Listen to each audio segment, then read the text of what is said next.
sedikit terkait kesiapannya untuk menghadapi Pilkada 2024 ini, Kak? Alhamdulillah.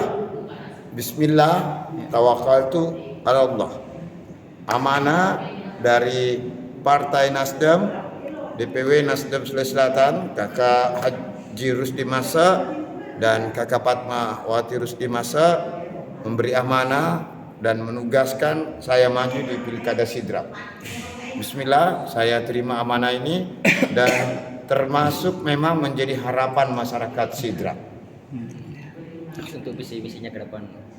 Visi misi tentu melakukan perbaikan dan mengembalikan kejayaan Sidendreng Rapang yang pernah bagus, dan kemudian ya menurut masyarakat ini beberapa hal kebijakan yang bermanfaat, kebijakan yang sudah dinikmati masyarakat banyak ditinggalkan. Itulah yang harus dilakukan restorasi, memperbaiki kembali. Nah, salah satu yang besar adalah satu, pelayanan utama bagi masyarakat, satu kesehatan. Kesehatan itu kita akan kembalikan lagi BPJS gratis untuk masyarakat Sidrap. Kedua, soal pendidikan yang berkualitas itu akan disempurnakan. Bagaimana terdorong kesejahteraan guru. Satu.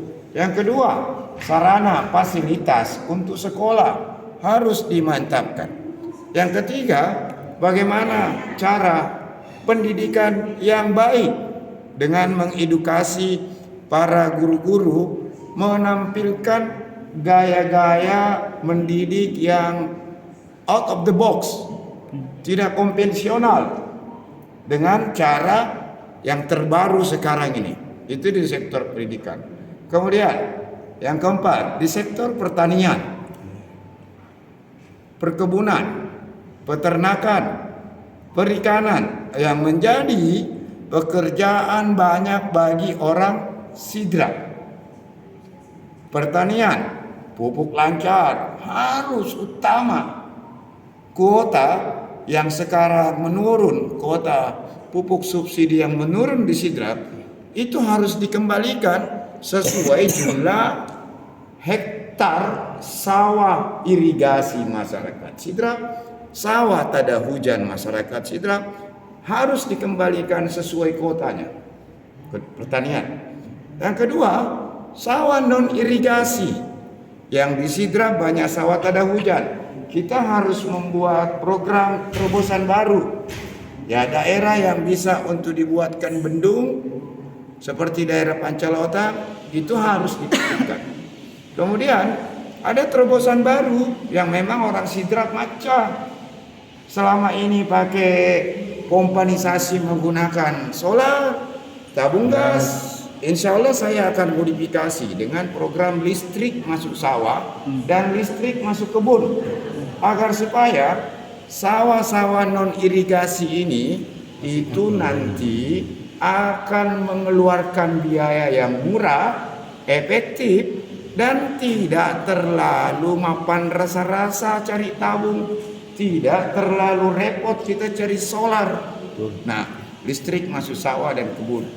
Di sektor perkebunan, daerah Sidendreng Rapang yang hampir kurang lebih 130.000 hektar tanah non produktif akan dirubah menjadi desa-desa yang produktif dengan mencarikan dan membantu masyarakat tanaman bibit produktif supaya di satu desa ada spesifikasi karakter khusus tanaman satu desa. Contoh, durian. Durian di Betoriase harus disupport bibit produktif durian yang semuanya desa itu harus durian. Kan? Selama ini menggunakan durian lokal, kita harus support Betoriase, Compong, Baruku, kemudian Tanah Toro, Betoriao sebagian harus disupport bibit produktif. Tapi polanya dihitung jumlah tanah masyarakat. Masyarakat 1 hektar harus ditanami 100 pohon, bukan 5 pohon, bukan 7 pohon, supaya ke depan berkembanglah kawasan desa itu satu kawasan industri perkebunan durian. Yang ketiga, ikutlah agrowisatanya. Nah, itu buat sektor perkebunan.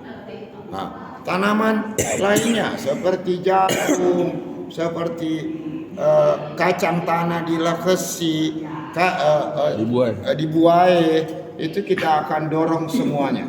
Nah, perkebunan, peternakan, kita harus bantu masyarakat kita sekarang soal bagaimana memenuhi pakan ternak yang murah supaya biaya produksi harga telur tidak terlalu tinggi. Nah, kemudian hasil penjualan telurnya kita harus jaga. Itu yang kedua. Kemudian perikanan. Perikanan kita memiliki Danau Sidendring. Danau Sidendring meliputi ada 8 desa di Kabupaten Sidrap, mulai dari Desa Mojong, kemudian Kelurahan Sidendring, Kelurahan Impagae, Desa Titeaji, Desa Polewali, Desa Lise, Desa Saleoe, Wetee, semuanya kita harus backup ini. Danau yang sekarang menjadi tempat dulu menjadi lahan pencarian ekonomi bagi masyarakat, sekarang drop karena di sana banyak balai toke dibanding ikan nila dan ikan masnya. Maka kita harus support dengan satu, mencarikan jalan keluar bagaimana balai toke ini dari tidak laku menjadi laku. Kedua, bagaimana balai toke ini kita kurangi dengan pendekatan ilmu. Lalu yang ketiga, kita akan suplai bibit-bibit baru dari 8 desa tadi. Bukan puluhan ribu ekor, tapi jutaan ekor. Mulai dari Desa Mojong kasih bibit, kemudian Desa Kelurahan Empagae, Kelurahan Sidendring, Desa Titeaji, Desa Polewali, Wetee, Lisa, Alasalewoe. Itu sektor. Kemudian di perikanan, tempat-tempat desa yang kita akan manfaatkan untuk pengembangan ikan air tawar yang sama seperti sekarang. Masyarakat peternak kolam nila, kolam mas, kolam gurami itu harus kita bantu. Nah, bukan hanya bantu terus bibitnya, tapi cari indukan. Tidak usah beli di Surabaya bibit ikan nila, ikan lele, ikan mas. Beli indukannya, kita akan jual bibit sendiri di sini.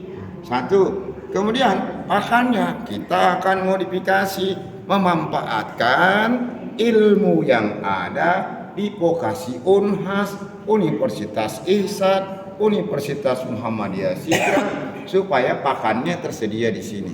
Itu perikanan. Kemudian ya infrastruktur.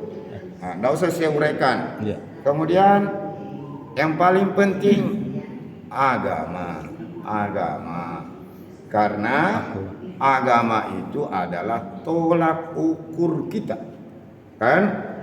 Nah, kita akan kuatkan 1, pegawai syara, 2, guru mengaji, 3, anak-anak kita mulai dari umur 7 tahun sampai 15 tahun, kuatkan dia mengajinya dan ilmu agamanya.